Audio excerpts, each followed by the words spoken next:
Thank you all for checking out this week's episode. Once again, I'm John. If you like what you heard and saw today, subscribe to our YouTube channel, find us on Instagram, Facebook, and Twitter, and check out our brand new merch store with hats, coffee mugs, t-shirts, other cool stuff coming down the pipeline. Again, thank you all for support. Be safe, and see you next week. How's it going, everyone? John here, the host of Spirit Talk, and today we get to welcome the incredible Ken Rusk to the show. Ken is the author of Blue Collar Cash. Love your work, secure your future, and find your happiness for life. Ken went from a ditch digger to a blue collar, very successful construction entrepreneur. Ken, great to have you on the show today. Great, thanks a lot. I appreciate you having me. We kind of talked before we went live here, but one of the best things about this book, and again, I can't recommend it enough, and my biggest takeaway from, we'll talk about the actual specifics of different parts of the book, but this is a type of book where I wish I read at the start of the pandemic, or a book I had access to maybe when I was going through college or before college. And not to take away, because I love my college degree, I think it helped actually shape and harness my drive and direction. But when you read a book like this and you see the other side of it, and how this whole narrative of going to college, or what we're told was you have to go to college, get your degrees, all this stuff, versus those that go into trade schools and stuff, and that it's just so. Again, thank you for writing this book. And I guess to kind of kick this off, did you realize when you wrote this book that it would be launching and coming out in a time in the world during the pandemic where a lot of people were at home?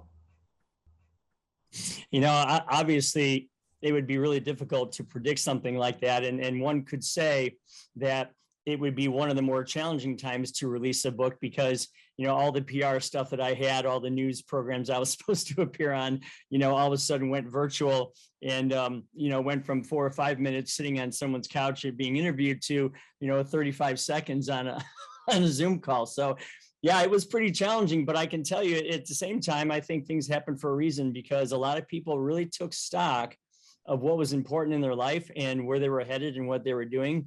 And so the message got out there pretty well, even with the pandemic. So again, double-edged sword, but I'm really blessed that it did. One of the reasons, and I'm in the security industry, so I do a lot of touring the world with bands and celebrities doing security. And with my background in law enforcement and the Secret Service, I've always thought, well, that's an entity that's never, people are always going to need that. People always need security and protection. But when the pandemic hit, and for that first 6 months to a year, I wasn't doing what I was normally doing. And so I basically started this podcast as a means to stay in touch with people, to learn, to fall back into the love of reading and talking to different guests and people. And it got me thinking. I was able to adapt. I was able to transcend or just kind of alter my narrative of hard work. I've always been a blue collar type of person. That's how I was raised. That's how I've always been. I'm very receptive to those type of people, those groups of people, be associated with them. And so I was able to take kind of my hardworking mentality and put it towards the podcast, or kind of alter what could I do to survive. Now, financially, I was able to make it through, but I was able to kind of basically give myself this new idea and kind of, I don't know. It's one of those things where it's like, a lot of times people, a lot of my friends I went to college with, they got these $80,000, $100,000 a year degrees from Ivy League schools or Harvard. They were getting work before the pandemic, but then when the pandemic hits, not only are they trying to make ends meet to pay for this education that got them nothing, they're struggling to even pay a bill, because now they're doing a job they may have looked down upon, or not even that, maybe the job they didn't think they'd have to actually do to pay for a college degree. And again, it's just so fascinating how you were able to kind of touch upon all this stuff in this book. Well, you know, it's interesting, because every economy, every you know, economic cycle that you go through has to have a balance. It's like anything else in your life. You know, you have to eat right, you have to sleep right, you have to exercise, you have to go see the doctor when you, I mean, all the balance things. You have to have, you know, some type of passion in your life, some type of relationship or whatever, right? So economies are the same way. And, you know, if this is a simple number, there's 167 million people in the US considered full employment, and yet 77 million of those people do something with their hands. So roughly half of the country is doing what I do. Okay. Working with your hands, doing some type of trade or a skill.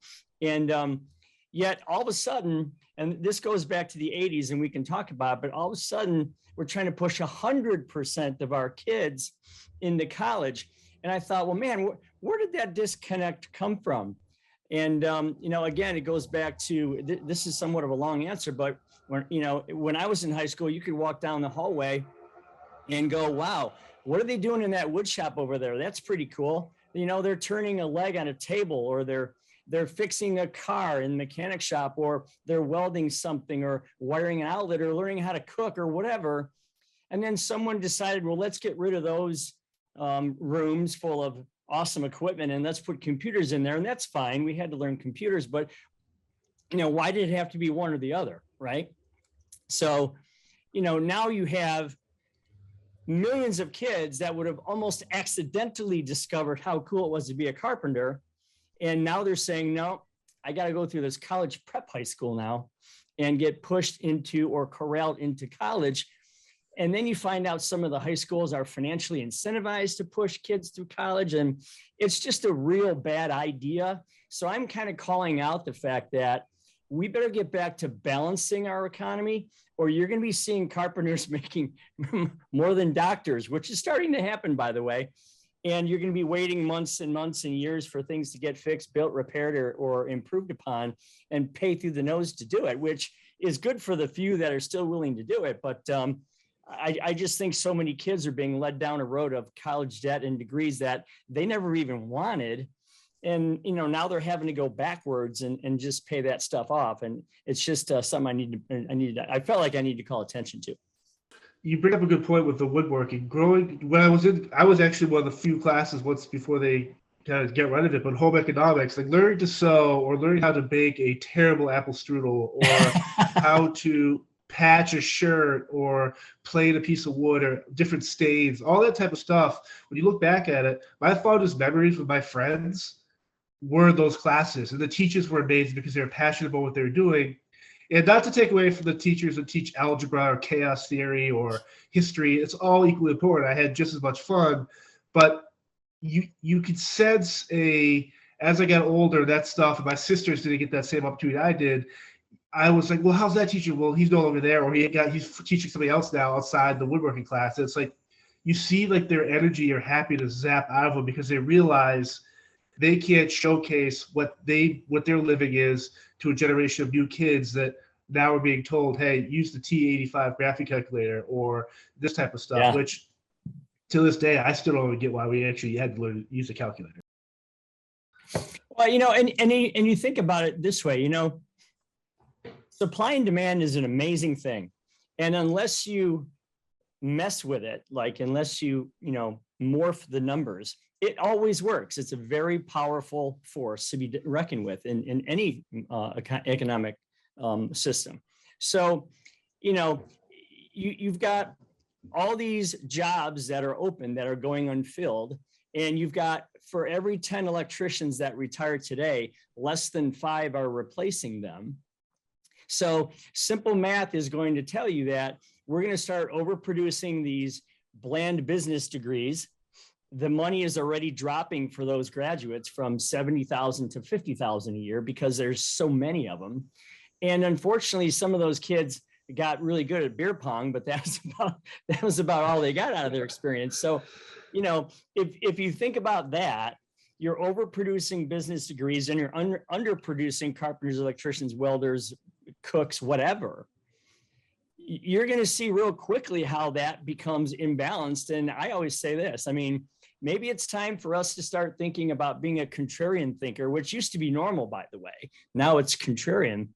And let's consider some of these trades and some of these other options, because where supply is low and demand is high, bingo, that's where the money goes. And that's what you're seeing now. I can, if you can fog a mirror, you can start with any electrician, any plumber, any carpenter in any solid growing area and make $50,000 with no experience. That's how desperate the people are for people to work there. And what a great way to work for someone who's been doing it for years. And now they're teaching you all their trades and their crafts. And oh, by the way, because you're willing to come to work every day, they're going to put you under their wing and treat you like a baby dove. And Right. and then you come out of this thing with some real skill and the ability to run your own company someday and make 4 or 5 times that. So it just really is, it really is something that the colleges kind of have the guidance counselors and the high schools kind of brainwashed, who are then kind of brainwashing the parents into saying this is the only way. That's crazy. That's never been true in society. It's not true today. In fact, it's more untrue today than it's ever been. So interesting thing. We just have to get that pendulum to swing back a little bit and get get on the path to a better balanced economy.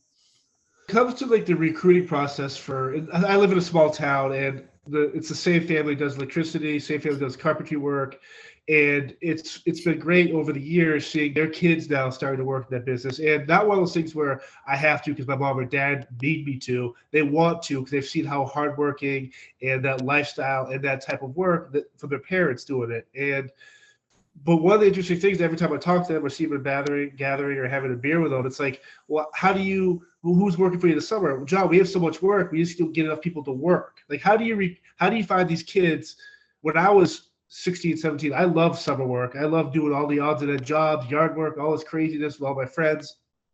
Now, these kids would rather be stuck inside on their phone or whatever. And like, how do you as a business, how does Rusk Industries, how do they network? How do they get people there that want to buy into this idea that hard work and blue collar work is going to save our future?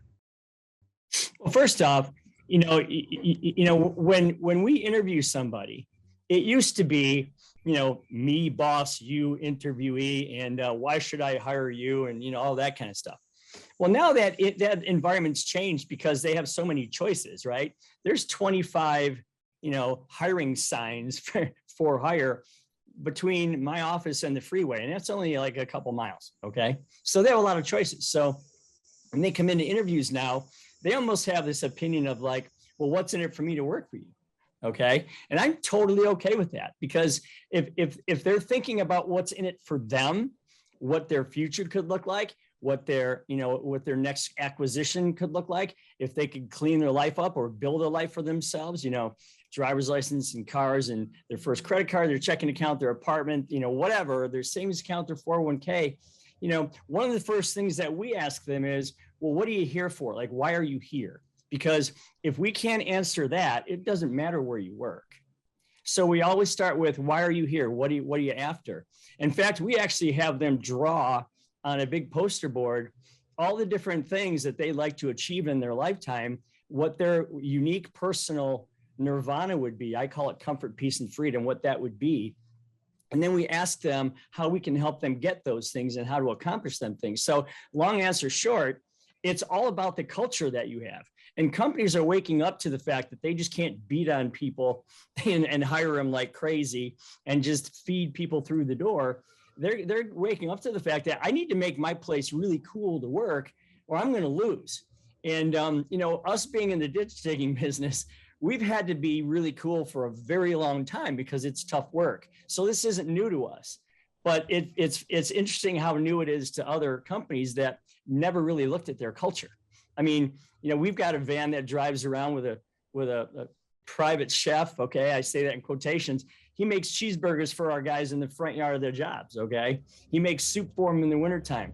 We do all kinds of games and all kinds of accolades and accomplishments and birthday TV. And we have all these things that we do to make them feel like they're warm and welcome. But mostly we get them to understand they and only they are in control of their future financially and in every other format. And we're going to help them and guide them and show them how they can get those things that they want for themselves for their life, to start their life from.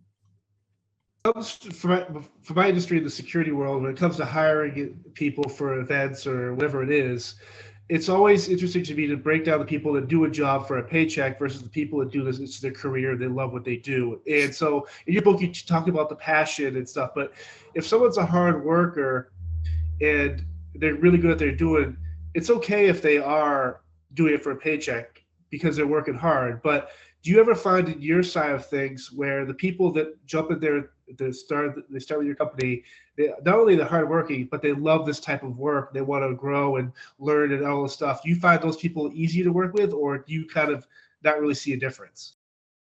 Well, I look at it this way. I've stood in front of the 200 people that we have at our company on many occasions and said, I can't get what I want for this company or for myself until all of you get what you want first. And I absolutely believe that. You have to let go of this boss mentality, this ego mentality in this day and age, and say, well, I need to find out what's good for everybody out there, because if they are accomplishing their goals, I'm going to win every time. And so, you build this force of people that are all rowing the same direction, that are all in tune, but they are very selfish. And that's okay, because I want them winning for themselves first before I win. I definitely want that. And in this frame, the word selfish is a good thing. Selfish, that's what I want. So if they're building their own lives with and through this organization, I'm going to eventually win at the end of that. So that's kind of my mentality. Now, if someone comes on and they say to themselves, I'm going to work for Ken for a little while, I'm going to get some experience. I'm going to learn some things about, running a company or whatever, and then I'm going to go do my own thing. Fine. Because if you're that good and you've done that, then I've benefited from your experience of being here 4, 5, 10 years. Okay. Now, the good news is we have this thing called that Tom Golisano from Paychex calls an entrepreneurial employee, where someone feels like they own their own company, but yet they're really working within an organization. And that's because they can control a lot of things. So we have a lot of people that have been working here 5, 10, 15, 20, 25, 30, 35 years, because they can build the life that they want and use this vehicle as a way to do that. You talk about the book, the idea of life savings and building for your future. And I guess my question for you is, when someone who's maybe 25, maybe has a kid or just got married, they're saving and doing all this stuff, but say they have to replace the refrigerator or the car breaks down, and these type of events that affect everyone all the time, what's your advice to those people that always get discouraged when that stuff happens, maybe one after another?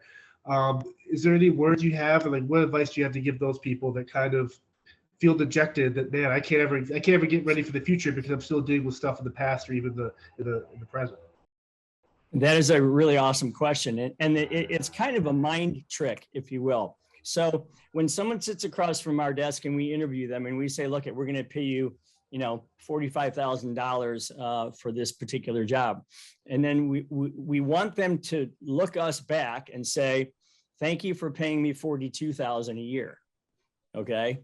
Because that first $3,000, you never had it, you couldn't spend it, you never missed it because you never had it. So, it's one of those things where the first $3,000 just disappears. And I'll tell you why I picked that number. If you start a 401k when you're 25 years of age and you save $3,000 a year, it's only $60 a week. Okay. 2 movies and a pizza. Okay. Yeah. So you start that $60, you can save for 10 years from the time you're 25 to the time you're 35, and you can stop saving that $60. And by the time you retire, current numbers will show that you'll have over $1 million in your 401k account. Now, if you start when you're 35, it takes you 30 years to save the same amount of money to only get $600,000. And it's only because of the power of time and the power of what I call the power of young money. So you have to absolutely convince somebody to pay yourself first. You hear that all the time. Pay yourself first, pay a little bit of charity second, and then live off your budget with the rest of what you have, that $42,000. Take the first 3, forget about it. And it's really cool because we have what we call a 401k millionaire club here. And these kids are 23, 24, 25, 26, and they can go to the bar with their buddies or wherever they're going, bowling or whatever. And they can say, my retirement's handled, baby. I'm done. I don't have to think about it anymore.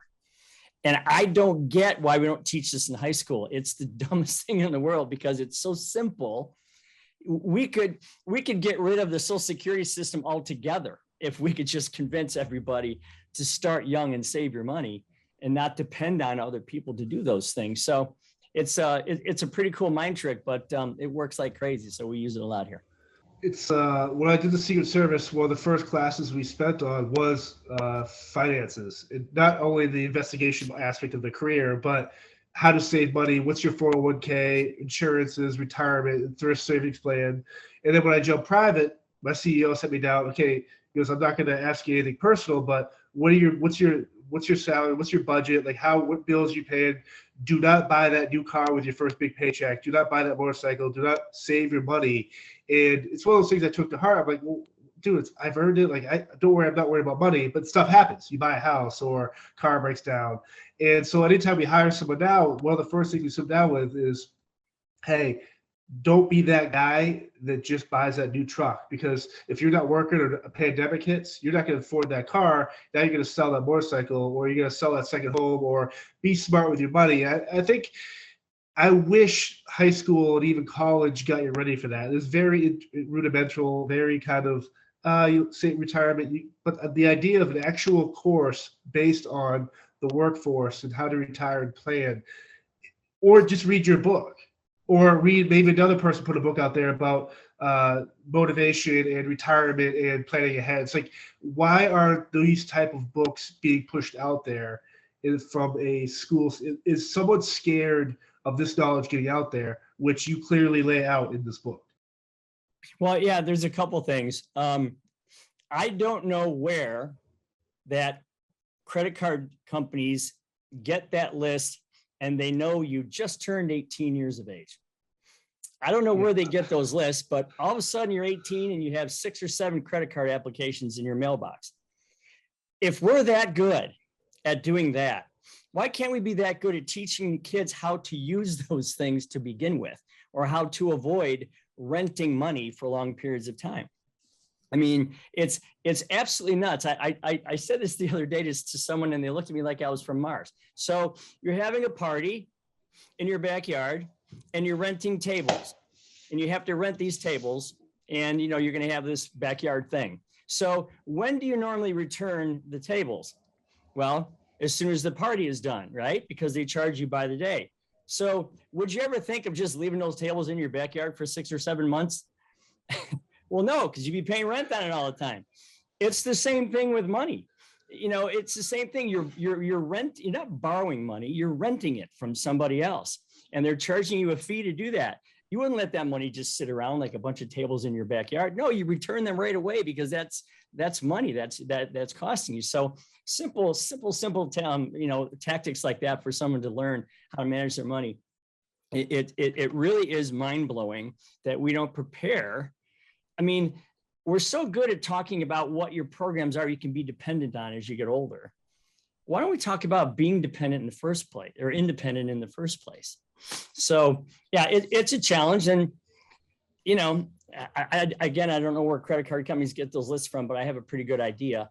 And it's sad that the same institutions don't teach people how to use them before they get themselves in trouble. It's almost like they feed on the weak-minded people. Again, they can't think for themselves. They don't have the knowledge of, say, reading your book or how the world actually works. It's just crazy that there is such a push for grab their money, grab their late fees, grab the stuff, put them in debt, so they can just keep sucking off anything we have off our government teat. And you're kind of like, man, this is it's so sad. I'm fortunate I had people in my life, parents and role models that, hey, don't do that. Or if you're going to do it, be smart. Or just it's just crazy to me that people still to this day just get so wrapped up in debt, chasing this image or this story that someone's telling them they have to put money towards. Well, it's almost, I heard it's almost like an addiction. I heard somebody say the other day, if you want to buy something from the store, go to the store and buy it, but leave it there for 2 weeks. You bought it in your mind, you set it aside, you want this thing, but leave it there. And if in 2 weeks you need to go back and you really want that thing that bad, then go ahead and do it. But think about it along the way a little bit. So yeah, there's a lot of little things that you can do. There's lots of things that like Dave Ramsey and all those guys love to talk about. And it's all really good stuff as long as you keep it simple.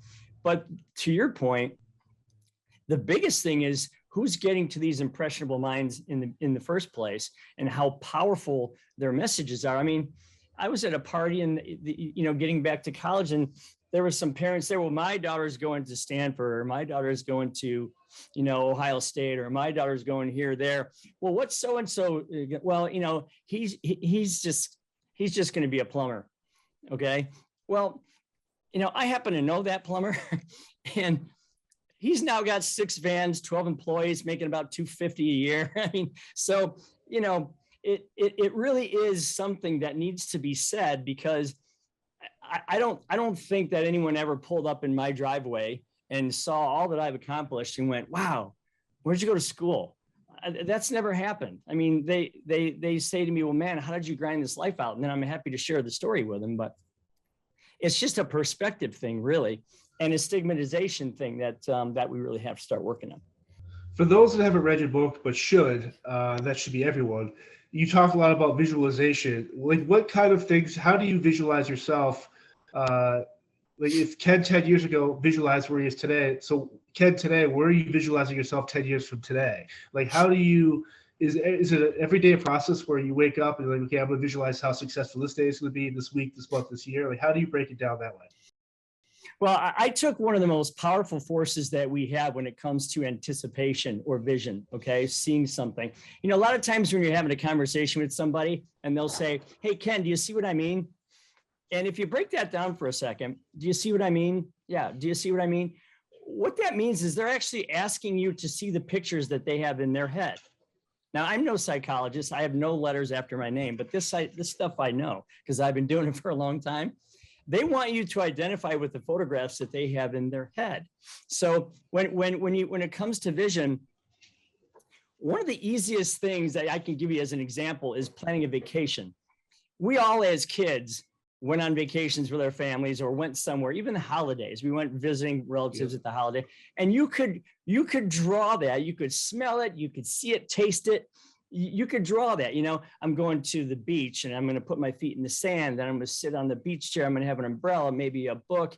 I'm going to have a drink or something. The warm air going to blow in my face, the smell of the ocean, the sounds of the seagulls. You can anticipate that. The hotel we're going to, the suntan lotion I'm going to use, my sandals, everything. You can anticipate that, and you do for 6 months. We plan this vacation and now we're thinking about it. We're going to go. It's going to be awesome. Well, if that vision is so powerful, why shouldn't we anticipate everything in our lives? Why shouldn't we anticipate our second or third house? Why shouldn't we anticipate what we want to drive?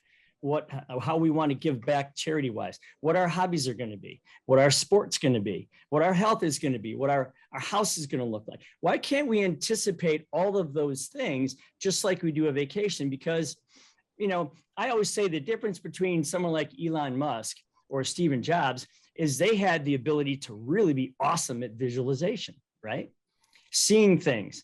There's so much of our brain that we don't use, but I got to tell you, when you start visualizing things and you start anticipating all across your life, like all of the different aspects of your life, your brain just goes on supercharge. And what your brain sees, it tends to attract itself to. So you will almost unconsciously move towards the things that you think most about, good or bad. Okay. So you need to be very careful there. But yeah, I think, we're building another building for our office here, which is the 5th time we've done that. I'm doing some developing out, building some houses. So I just started one out in Branson, Missouri, which is really cool. I constantly anticipate my daughter's getting married in a month in my backyard, which is really cool. So I anticipate a lot of things that are, 6 months, a year, 2 years, 3 years, 5 years, 10 years down the road. And I have a list of about 10 or 15 things that I wake up anticipating every single day. And it just makes life so much better when the energy and the attraction of that anticipation it's like one more motivator on your back, just kind of pushing you forward. And to me, it's literally the only way to live, because the only other way to live is to hope something happens and then react to it. And that's no way for me to run my daily life.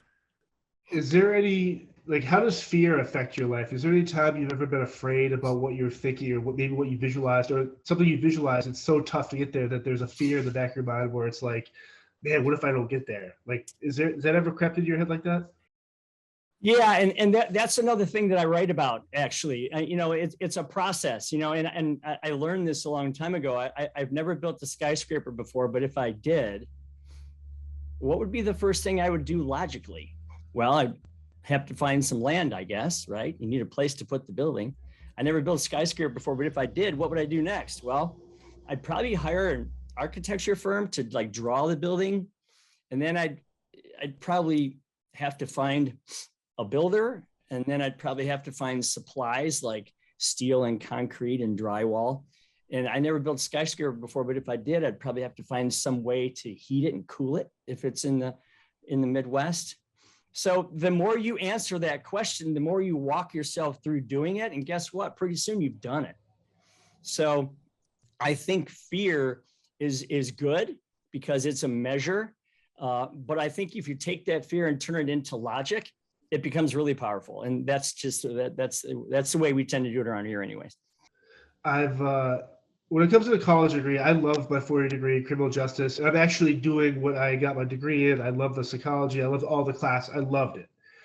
But when I see where people they get these 4-year degrees and maybe they do it's weird for me. Maybe it's a two-part thing here, where when somebody gets a degree and they put all this money and time into something, but they're not doing that career path. Maybe there was a life event that happened that caused that, and you became a single mom, or you got sent to Iraq because you're in the military, or whatever it is. I get some of those situations, but for those people that waste all this time and money and resources on a degree but don't do it, are they really chasing just, again, this idea you brought up, this notion that you have to get this 4-year degree, or are they just not sure what they want to do? And for those people that aren't sure, the last thing you should do is go to college and waste time and money and resources on something you don't really believe in yourself. That's an awesome question. So, I say in every podcast that I've done, I'm not anti-college. Okay. I'm anti-unspecific college, or I'm anti-college that is for everybody. Okay. So if you look at this system, if you go in to be a doctor, you anticipate being a doctor when you get out. If you go in to be an architect, you anticipate being an architect when you get out. And the same thing happens for teaching or accounting or whatever. That's a specific scenario. So you're willing to do that. You're willing to pay for it because you're going to get rewarded in the end. That's fine. So what I'm talking about is all of the non-specific ones where you're just going to go because someone told you had to, because someone said, this is the path, and my parents will be proud of me if I go to college because I hear them telling their friends, oh, my son's going to college or my daughter's doing this. Those are the ones that I think are in trouble, because if you look at the stats on those, 40% of those kids go into school without any idea why they're going. 40%. Now, 25% of those, once they figure it out, change their degree within the first 2 years. Inefficient, little waste of money there. 33% of adults never work in the field only 33% of adults ever work in the field they studied.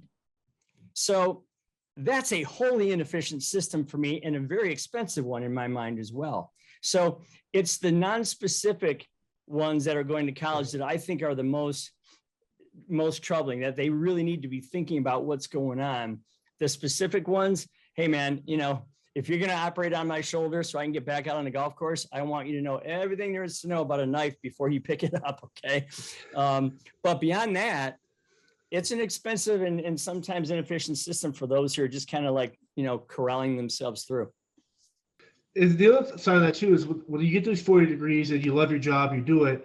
I think sometimes I've known a couple of people and family members that they get that degree and then they stop. They don't keep pushing themselves to go further. Now, whether that's further education or further pushing themselves further ahead and trying to be the best at what they do in their field. And sometimes people get complacent, or they just, once they achieve that degree, I'm there. I don't have to work any harder. I'm going to do my thing. How do you motivate? You talk about motivation too, but for me, it's the saddest thing seeing someone who's unmotivated. when they appear to be doing what they want to do, yet they have no motivation or lack of motivation when it comes to furthering maybe their education, but pushing themselves to a higher level of success. Well, I always say that we don't work, we don't live so we can work. I mean, that's not the whole basis. Right. We work so that we can live, right? So what does the live part look like? Most people can't answer that question. And that's what I say, no matter where you are in life. People always say, oh, Ken, you're lucky you're an entrepreneur. No, that isn't true. Here's a crayon and some paper, draw entrepreneur. All right, you can't. It's a vague term. So what I had, though, was I had a lot of vision. I had a lot of ideas of what I wanted. I had a lot of ideas of what I was anticipating. I knew what I wanted some of these things to look like, what would make my life cool, to me anyway. And then once I had that as a driver, all those characteristics, persistence, resilience, courage, faith, humility, all those entrepreneurial characteristics just become alive in you. And anyone can do this. I'm not a special entrepreneur. Anyone can do this. So to that person, I would say, why did you go to college? Why did you get that degree? What are you looking to pursue as a career? And why are you doing all of that? Like, what's the end game look like for you? Because if you don't have control over what the end game is, then you're just going to wait for life to happen to you instead of you actually happening to your life, which is the ultimate thing we should all be doing. Right. And I find it sad that someone went through all that time and money and effort, and then they're kind of lost. So whenever I encounter that, it's always, well, stop for a second. I need to know what you want your life to look like first, and then we can path you on a way to get there. You talked about age a little bit ago, and one of the interesting things is whether you're in a job and you're forced to retire when you're 60s or whatever, or you're a stay-at-home parent and you can't do the job you used to do but you love. Those people, there's always that fear of you can't. When you become an entrepreneur, I think a lot of times people think you're too old to do that. And some of the most successful people I follow and look at, they change career paths or found their true calling later in life, and they kind of bought into your idea, a lot of this idea you're talking here about being a blue-collar worker. It's like one of those things where age, you always hear age is a number. You never, now, especially when it comes to health and trying to accomplish stuff, you're the only thing that's in the way of yourself is yourself. And for those people that are too old, it's interesting to me when they think that they have those decisions and they have those thoughts that, man, I can't do this. I can't start an Etsy page, or I can't start my own painting company, or it's kind of crazy. It's really cool how you talk about that, where it's like, hey, anyone can do this. You just have to do it. Yeah, if you look at the path that I took, for example, I started in the ditch digging business when I was 15 years old. Okay, so that was probably 99 on a list of 100 things that I ever thought I would be doing, right? So right. As I moved through it, I found that I could control my schedule. I could control my input. I could control my output, the quality of that. I could control my day. I could control the financial gain that I had. I could control how hard I worked. And there's a lot to be said for controlling all of the aspects of your day versus being in some cubicle on the 15th floor with everybody else telling you what to do, right? So right. That to me kind of unlocked a path for me where I could say, okay, some of those other things that I really wanted to do, like I wanted to be a race car driver, or I wanted, to someday, coach people or to do whatever. Those things came eventually because they were in front of me all the time. So now I have some cars and I race them around the track, and I'm not a race car driver, but I still have that itch scratched. You know what I mean? And I've just been able to do some of those things that I always really wanted to do. So yeah, I to get into a car and run around a track at 58 years of age, for the first time, most people wouldn't think that you would do that. But I just have to tell you, I think when you put your time in and you do the right things, a lot more opportunities open up to you if you look for them. And if you're looking for them, and if you're considering what those things could blossom into, they always show up. I mean, they just always seem to be there because they're in the forefront of your mind. And again, I said that earlier, what you see, you get. It just seems to happen that way. Before I let you go, and this has been an awesome talk, tell people where they can pick up your book. If they want to head to your website, like what's the best way for someone to keep in touch with you, whether it's other podcasts, your book signing, stuff like that? Please let us know. Well, you can go to kenrusk.com, and there you'll find the book, and you'll also find a course that I offer. I've seen courses out there for $2,000. This is a course that's $99. You get a free $25 book with it. And if you do that, I will donate one to someone of your choice, a mentee, son or daughter, grandson, granddaughter, whatever, uncle, aunt, friend, cousin. I will donate that to them for free. If you don't have somebody, then I'll donate to someone that needs it in our local area. I never set out to make money on this book. My life was really good before that. It just happened that this became a bestseller, and that was just unbelievable to me. But yeah, this is a give back moment for me. This whole project is. And if someone goes there and checks it out, I'll be happy to donate one on their behalf. You can also get it at Barnes and Nobles and all the typical places, Amazon, iBooks, independent local bookstores. Don't forget those. And it's a good gig, and I hope everyone checks it out and gets something valuable out of it. Is there thoughts for you to write a second book or a follow-up, or do you have other ideas, and always from a creative outlook where maybe something happens a year from now, it's like, well, maybe I could put an addendum in here or something like that? Any thoughts on that stuff? Yeah, there seems to be a lot of demand for what I said earlier. It's one thing to think like a blue collar person. It's another thing to attract blue collar people and, to get them into your culture and to build an awesome culture. So there's some thoughts running around for me to, now teach the teacher, which is, you have a small company, you want to grow it. How can you attract people? How can you keep long-term people and get this machine rolling? Because the power of a lot of people working in concert will drive your business way further than you can drive it on your own. I guarantee I've seen that, not only in my place, but in a lot of other places as well. So there's some thought to writing a book from the business side of it, but I'm really loving what I'm doing right now. I love talking with folks like you. It's been so much fun. And to see people with these light bulbs go off, it's just amazing to me. And so yeah, I'm gonna push that message as far and wide as I can, and just see where it goes. It's a great book, and it's inspiring to me, and I can't recommend it enough to everyone else. So Ken, thank you for your time today. Have a great time at your daughter's wedding, and don't dig too many ditches that day either, so.